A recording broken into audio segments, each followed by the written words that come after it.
میں نے اپنے گھر والوں کی مرضی کے خلاف جا کر پسند کی شادی کی تھی، کیونکہ جہاں میرے والدین شادی کرنا چاہتے تھے میں اس شخص کو پسند نہیں کرتی تھی، اور پوری زندگی ایک انچاہے شخص کے ساتھ زندگی گزارنے کا تصور ہی جان لیوا تھا۔ بارات کے دن جب میں دلہن بننے کے لیے پارلر گئی تو میں نے پہلے سے طے شدہ منصوبے کے مطابق وہاں سے بھاگ کر اپنے پسندیدہ انسان سے شادی کر لی اور ہمیشہ کے لیے ماں باپ کے گھر کو خیر بات کہہ آئی، کیونکہ میں جانتی تھی کہ اب اگر اس دہلیز پر واپس گئی تو باپ بھائی کبھی نہ اپنائیں گے۔ میرا شوہر بہت اچھا اور محبت کرنے والا انسان تھا۔ اس کے والدین نے بھی مجھے اپنانے سے انکار کر دیا، اس لیے ہم دونوں نے اپنا چھوٹا سا آشیانہ الگ بنا لیا۔ اس نے مجھے زندگی کی ہر آسائش اور خوشی فراہم کرتی تھی، میں بھی اسے دل و جان سے چاہتی تھی اور اس کے ساتھ خوش تھی۔ شادی کے 2 سال بعد جب مجھے ماں بننے کی خوشخبری ملی تو میں بہت ہی زیادہ خوش ہوئی۔ میں نے سب سے پہلے یہ خبر اپنے شوہر کے دفتر کال کر کے انہیں سنائی۔ وہ بھی میری طرح آنے والے بچے کا سن کر بہت خوش ہوئے اور اسی وقت دفتر سے چھٹی لے کر گھر آنے والے تھے، لیکن مجھے کیا معلوم تھا کہ وہ آج آخری مرتبہ گھر آ رہے ہیں۔ اس کے بعد میں کبھی بھی انہیں نہیں دیکھ پاؤں گی۔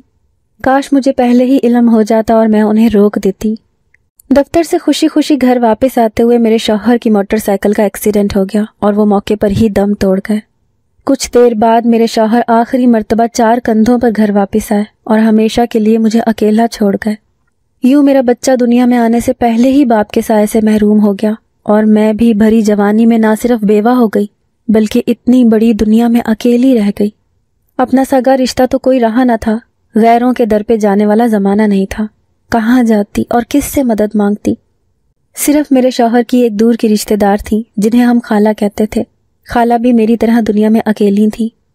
میں اپنے سہارے کے لیے خالہ کو اپنے پاس لے آئی اور یوں ہم دونوں عورتیں مل کر زندگی کی گاڑی کو دھکیلنے لگی۔ خالہ نے اس کڑے وقت میں میرا بھرپور ساتھ دیا۔ شوہر کی وفات کے چند مہینے بعد میں نے ایک صحت مند بچی کو جنم دیا تو میری فکروں میں مزید اضافہ ہو گیا۔ ایک جوان اکیلی عورت کے ساتھ ایک چھوٹی بچی بھی اب آ گئی تھی، جس کے کھانے پینے کے ساتھ دیگر اخراجات اور تعلیم و تربیت کا بوجھ بھی میرے ناتواں کندھوں پر آن پڑا تھا۔ ایسے میں خالہ نے میرا بہت ساتھ دیا۔ انہوں نے میری بچی کو گھر پہ سنبھال لیا اور میں نے باہر نکل کر اپنے لیے روزگار تلاش کرنا شروع کر دیا۔ جلد ہی مجھے قریبی اسکول میں ٹیچنگ کی جاب مل گئی اور یوں میں وہاں پڑھانے کے لیے جانے لگی۔ زندگی جیسے تیسے گزرنے لگی تھی اور میری بیٹی پل کر جوان ہو گئی۔ میری بیٹی خوبصورتی میں اپنی مثال آپ تھی اور میں نے اس کی تعلیم و تربیت میں بھی کوئی کمی نہ چھوڑی تھی۔ اب میں بھی بوڑھی ہو چکی تھی۔ بیٹی کو جوان کرنے کے بعد ماں ہونے کے ناطے میری آخری فکر اس کی شادی کی رہ گئی۔ میں چاہتی تھی میری بیٹی کی شادی کسی سلجھے ہوئے امیر گھرانے میں ہو، جہاں اس کی باقی زندگی آرام و سکون سے گزرے اور میرے لیے بھی کچھ آسانی ہو۔ میں نے اپنی کچھ دوستوں اور ایک کولیگ کو کہہ دیا تھا کہ میری بیٹی کے لیے کوئی مناسب سا رشتہ نظر آئے تو مجھے ضرور اطلاع دیں۔ کچھ دنوں بعد میں ایک دن اسکول میں بیٹھی بچوں کے ٹیسٹ چیک کر رہی تھی کہ میری قریبی دوست زاہدہ میرے پاس چلی آئی اور مجھے بتانے لگی کہ اس کی بہن اپنے بیٹے کے لیے رشتہ ڈھونڈ رہی ہے۔ گھرانہ اچھا اور کھاتا پیتا ہے، لڑکا بھی اکلوتا ہے، میں نے تو بس تمہاری بیٹی کا ہی رشتہ یہاں کرانا ہے۔ زاہدہ نے اتنے مان اور یقین کے ساتھ کہا کہ میں بھی خوش ہو گئی۔ ویسے بھی وہ میری قریبی دوست تھی، کافی سالوں سے ہمارا آنا جانا تھا، اس لیے میں نے اس کی بات مان کر لڑکے والوں کو گھر آنے کی دعوت دے دی۔ اس دن میرے دل کو قدرے اطمینان ہوا کہ اب میری فکریں کم ہو جائیں گی اور میری بیٹی بھی عیش کرے گی۔ کچھ دن بعد لڑکے کی ماں اور اس کی بہن میری بیٹی کو دیکھنے ہمارے گھر آئے تو سامان سے لدے ہوئے تھے۔ وہ میری بیٹی سے مل کر اتنا خوش اور متاثر ہوئیں کہ مجھے سوچنے کا موقع ہی نہ دیا اور مجھ سے ہاں کروا کے ہی دم لیا۔ مجھے بھی وہ لوگ سلجھے ہوئے اور خاندانی لگے تھے۔ میں بھی اپنی بیٹی کے نصیب کھلتے دیکھ کر خوش ہو گئی تھی۔ لڑکے والوں نے جلدی شادی کرنے پر اصرار کیا تھا، جس پر مجھے کوئی اعتراض نہیں تھا۔ یوں چند ملاقاتوں میں ہی میں نے لڑکے کو بھی دیکھ لیا جو کہ مجھے بہت پسند آیا۔ پسندیدگی کی بڑی وجہ لڑکے کے گھرانے کا چھوٹا ہونا تھا۔ لڑکے کا باپ فوت ہو چکا تھا، ماں اور ایک چھوٹی بہن ہی تھیں جو اپنے گھر کے واحد کفیل کی خوشی دیکھنا چاہتی تھیں۔ دوسرا، یہ میری قریبی دوست کا بھانجا بھی تھا، اس لیے مجھے اطمینان تھا کہ میری بیٹی اب خوش رہے گی۔ میں نے دن رات لگا کر اپنی ساری زندگی کی جمع پونجی سے بیٹی کی شادی کی تیاریاں شروع کر دیں اور شادی کرنے میں کوئی کسر نہ چھوڑی تھی۔ اسے سب کچھ جو ایک ماں دے سکتی تھی میں نے دے کر اپنی دعاؤں کے سائے میں رخصت کر دیا۔ آج مجھے اپنا آپ بہت ہلکا پھلکا محسوس ہوا اور یوں لگا کہ میں نے اپنی ذمہ داری نبھا لی ہے جس کا وعدہ میں نے کبھی خود سے کیا تھا۔ شادی کے بعد میری بیٹی 2-3 مرتبہ میکے آئی تو اس کے چہرے پر اندرونی سچی خوشی اور سکون تھا، جس سے میں نے اندازہ لگایا کہ وہ اپنے گھر میں خوش اور مطمئن ہے۔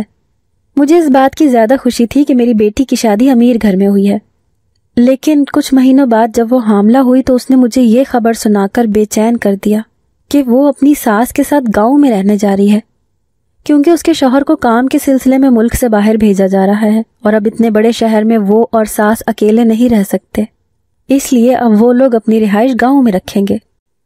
میں اپنی بیٹی کی جدائی کا سن کر بہت اداس ہوئی، کیونکہ میں نے کبھی نہیں اسے خود سے دور بھیجا تھا، لیکن اس کے سوا دوسرا کوئی راستہ نہیں تھا۔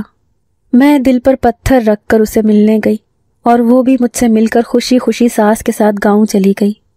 میں اس کے جانے کے بعد کچھ دن تو اداس رہی، مگر وہ روز اپنی خیریت کی اطلاع دیتی رہی تو پھر میری اداسی بھی ختم ہو گئی۔ کچھ عرصے بعد اس کی خیریت کی اطلاع کم ہونے لگی اور ہمیشہ کی طرح اس کی ساس ہی بات کر کے مجھے بتاتی کہ اس کی طبیعت بہتر ہے، لیکن اب وہ مکمل آرام کرے گی، اس لیے میں اسے فون پر بات بھی کم کرنے دیتی ہوں۔ اس کی ساس کے لہجے میں ماؤں جیسی سچی فکر محسوس کر کے میں اب ہر دم رب کا شکر ادا کرنے لگی۔ یہ اس کے حمل کے 5ویں مہینے کا واقعہ ہے۔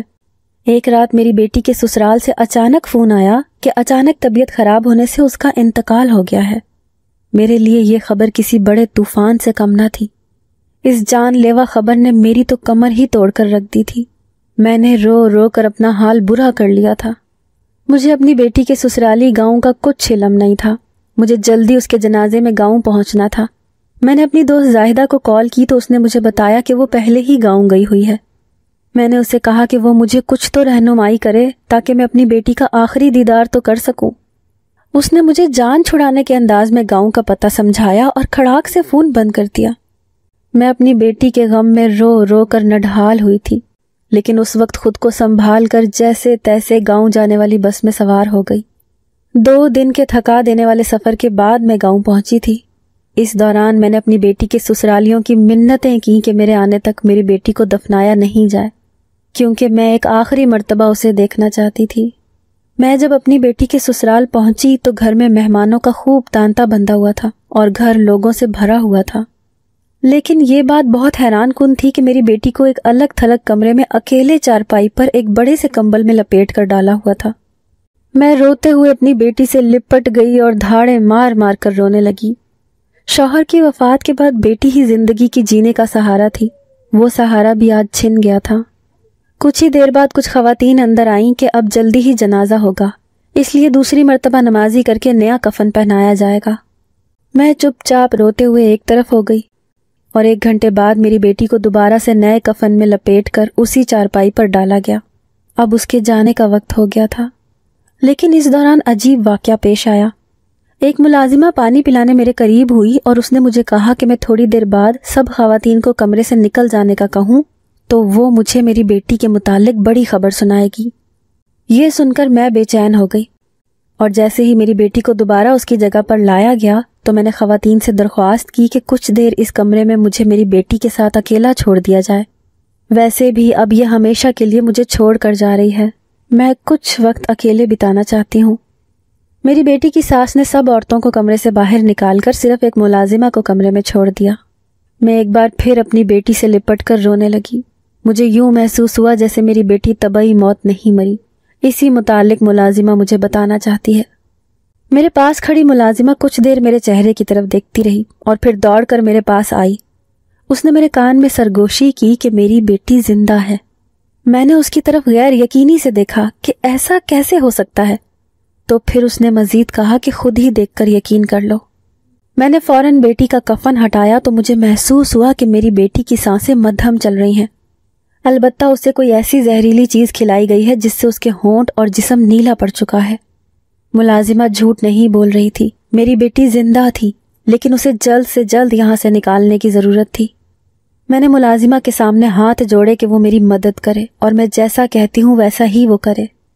ملازمہ نے فوراً حامی بھر لی اور وعدہ کیا کہ وہ میرے راز ہمیشہ اپنے دل میں سنبھال کر رکھے گی۔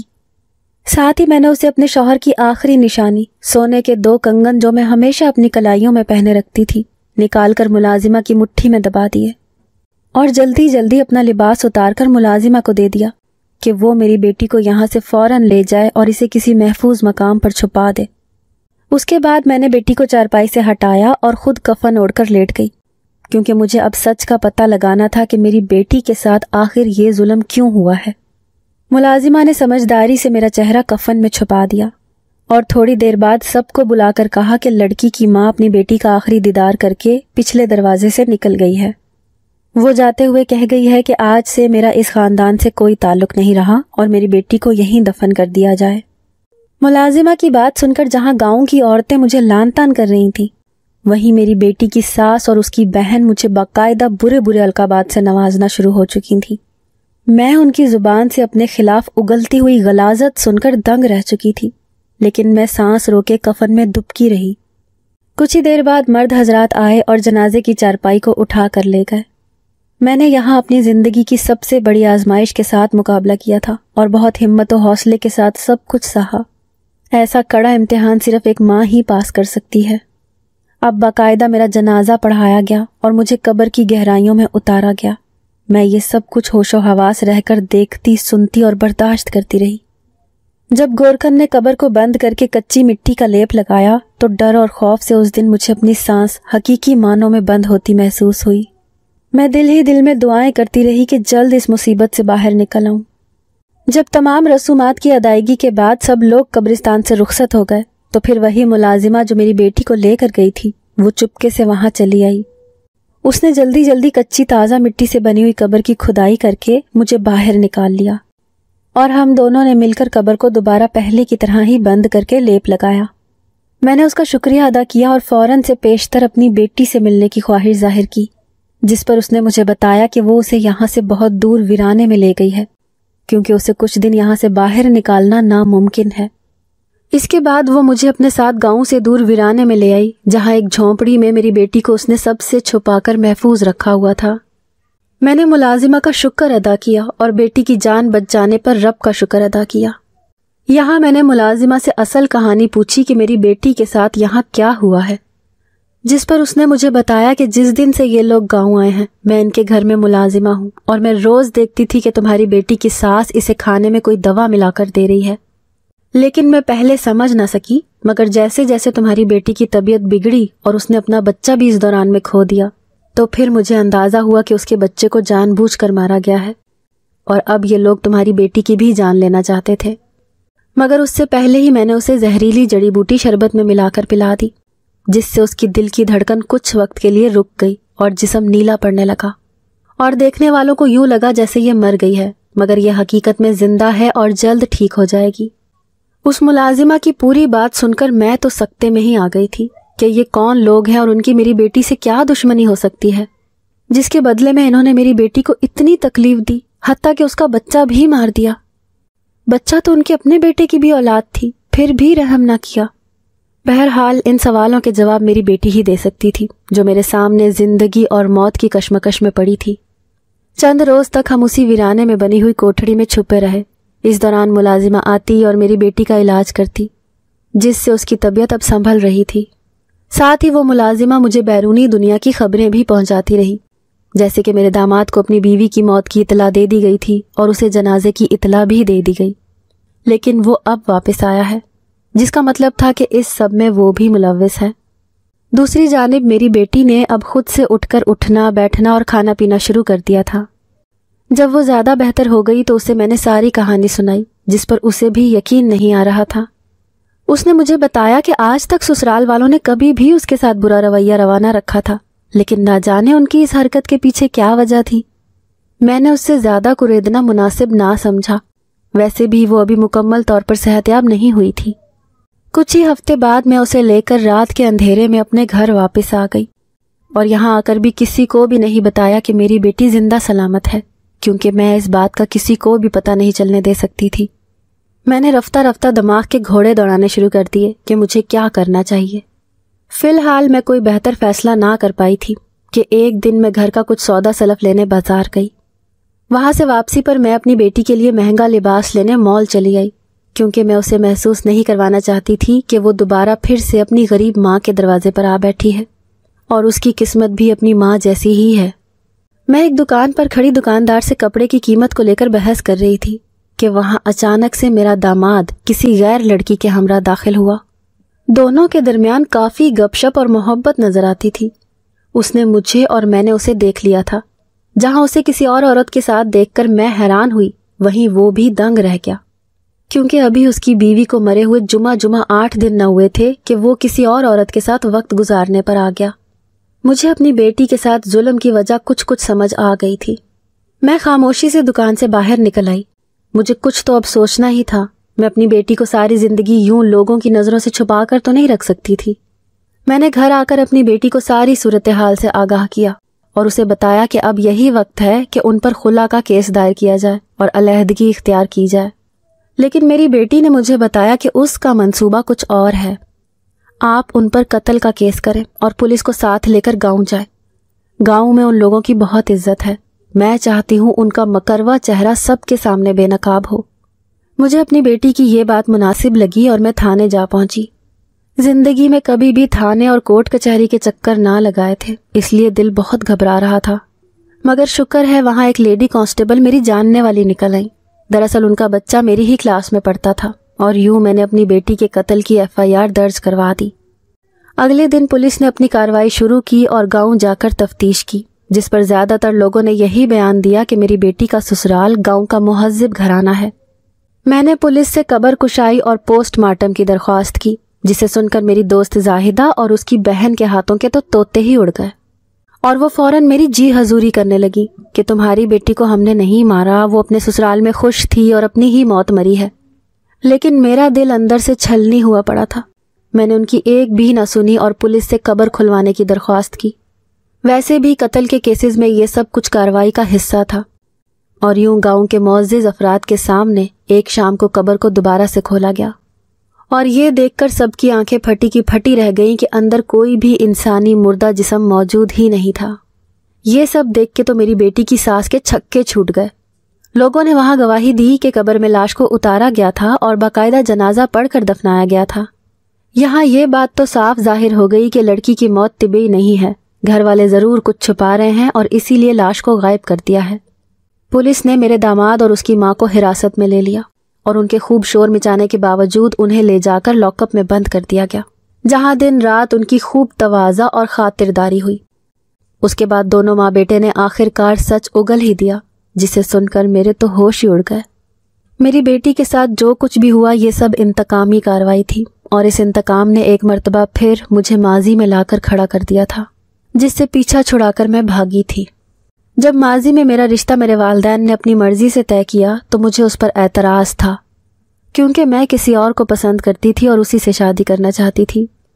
لیکن جس شخص کو میرے والدین نے میرے لیے پسند کیا تھا وہ بھی مجھے پسند کرتا تھا۔ اس کا نام اسجد تھا۔ اسجد نے مجھ سے رشتہ اپنی پسند سے قائم کیا تھا، جبکہ اس کے والدین اور بہن بھائی ابھی ملک سے باہر تھے اور شادی میں شرکت کرنے کے لیے آنے والے تھے۔ منگنی کے بعد اسجد مجھ سے اکثر ملنے آنے لگا، لیکن میری غیر دلچسپی کو وہ میرا مشرقی ہونا سمجھتا رہا۔ اسے لگتا تھا کہ میں فطری جھجک اور شرم کے باعث اس سے بات نہیں کرتی۔